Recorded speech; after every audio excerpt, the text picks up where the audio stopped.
তায়েফ শহরে আব্দুল্লাহ বিন আব্বাস রাদিয়াল্লাহু তাআলা আনহুর মাজার এবং মসজিদের পাশে ফ্রেশ ফল, একেবারে গাছ থেকে পাড়া, একেবারে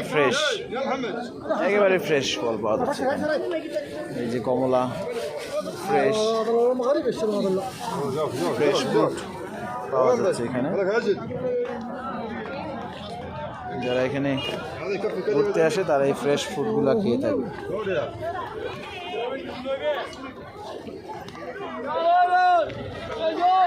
ওইদিকেও বাজার আছে, এই পাশে এবং ওই পাশে পুরোটাই বাজার আছে।